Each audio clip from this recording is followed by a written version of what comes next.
dans ce podcast inspirant d'Optimo Coaching. Je suis Sabrina Pidolo, coach et formatrice en développement personnel et professionnel. Aujourd'hui, je souhaitais vous parler du mindset. Mais avant, je voulais vous poser une question. Qu'est-ce qui fait, selon vous, que certaines personnes réussissent à faire face à l'imprévu, aux crises, aux échecs et réussissent à surfer les vagues de l'existence? Leur chance? Leur intelligence? Les dons innés ou leurs avantages sociaux et matériels?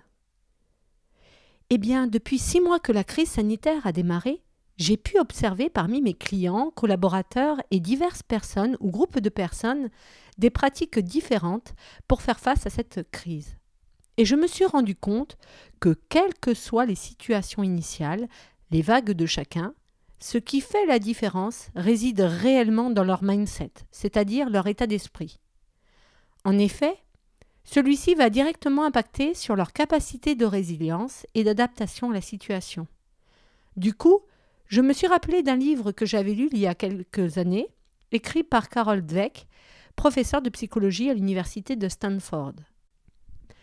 Dans son livre « Changer d'état d'esprit, une nouvelle psychologie de la réussite », publié en 2006 sous le titre original « Mindset, The New Psychology of Success », elle soutient que le succès s'exprime surtout par le type de croyance que nous avons.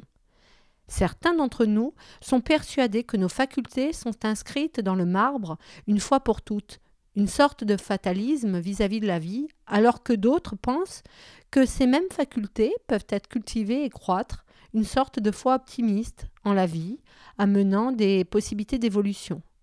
En somme, les premiers ont un besoin de permanence rassurante comme pour répondre à leurs besoins de contrôle, alors que les seconds ont intégré le mouvement de la vie avec ses phases de changement et osent regarder toutes ces phases avec optimisme et humilité, comprenant que nous ne pouvons pas contrôler les vagues de l'existence. Et stopper leur mouvement ou s'y opposer équivaudrait à stopper ou s'opposer à la vie elle-même. Ainsi, cet état d'esprit les amène à apprendre à surfer toutes les vagues qui pourraient se présenter en évoluant. Dans le premier cas, les personnes sont dites avoir un état d'esprit fixe, fixed mindset. Les seconds, un état d'esprit de développement, growth mindset. La question ici n'est pas de savoir qui des uns ou des autres ont raison, mais de souligner que les personnes avec un état d'esprit fixe ont plus de difficultés à oser se lancer et persévérer dans les apprentissages ou face aux difficultés. Leurs performances ne sont pas vécues comme le résultat de leurs actes, mais comme une preuve de leur valeur intrinsèque et se laissent ainsi terrasser par les événements extérieurs. Un mauvais résultat représente pour elles la preuve de leur bêtise ou de leur manque de capacité, et seuls des succès peuvent prouver au monde, et bien sûr à elles-mêmes, qu'elles valent quelque chose. Ces personnes sont-elles alors prêtes à d'importants efforts pour réussir dans ce qu'elles entreprennent? En fait, elles ont plutôt tendance à développer des comportements nuisibles à leurs apprentissages. Considérant les nouvelles expériences comme un risque d'échec, elles préfèrent s'en tenir à ce qu'elles maîtrisent d'ores et déjà.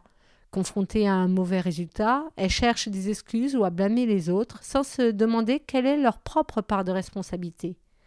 Elles considèrent que les personnes douées doivent parvenir à de bons résultats immédiatement et évitent l'effort, vu comme une preuve manifeste d'un manque, ou abandonnent rapidement les activités lorsque celles-ci deviennent plus difficiles. Parfois, elles préfèrent plutôt tricher que de risquer un échec. À l'opposé, les personnes présentant un état d'esprit de développement voient l'effort comme une nécessité pour parvenir à un meilleur résultat, acceptent leurs erreurs comme un moyen d'apprendre, se laissent moins abattre par un échec et sont en général plus tenaces dans leurs apprentissages et face aux difficultés. Toujours selon Carol Dweck, nous ne naissons pas avec l'un ou l'autre de ces états d'esprit. Nous les adoptons dès notre plus jeune âge selon les expériences que nous vivons, notamment à l'école et au sein de nos familles. Mais j'ai une bonne nouvelle à vous annoncer, c'est que ces états d'esprit peuvent être changés, qui sont malléables. Et là réside tout l'art du coaching, accompagner les personnes dans le dépassement de leurs croyances limitantes afin qu'elles trouvent leur solution afin de dépasser les difficultés rencontrées. Ainsi, Le premier élément indispensable pour surfer votre vague est de faire évoluer vos pensées et croyances pour obtenir le bon mindset. Et spécifiquement, envisagez cette crise sanitaire comme une réelle opportunité de croissance personnelle et professionnelle.